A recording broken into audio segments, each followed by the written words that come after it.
মূলা চিংড়ি রান্না করব।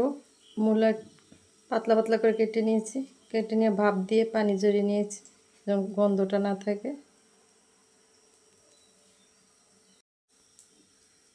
পেঁয়াজ দিয়ে দিব, জিরা বাটা দিয়ে দেব, ছোট চিংড়ি, লবণ, সামান্য একটু হলুদ দিয়ে দেব হালকা কালারের জন্য, অল্প মরিচ, ধনিয়া গুঁড়া, কাঁচামরিচ।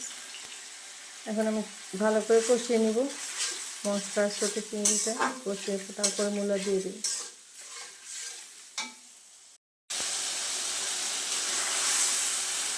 চিংড়ি মশলা কষানো হয়ে গেছে, এখন ভাপিয়ে রাখা মূলা দিয়ে দিব।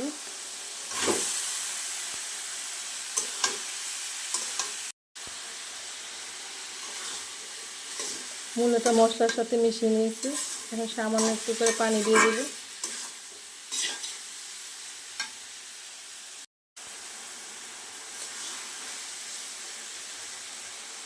অল্প করে পানি দিয়ে দেব।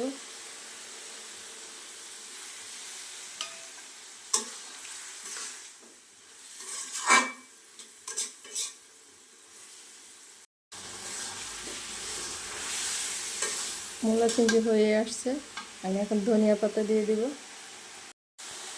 ধনিয়া পাতা দিয়ে দিয়েছি।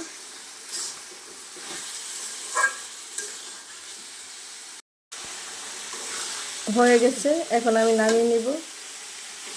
মাশাআল্লাহ অনেক সুন্দর হয়েছে, দেখতে খুব ভালো লাগতেছে।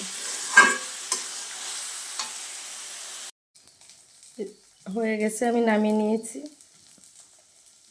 আসসালামু আলাইকুম, সবাই ভালো থাকবেন।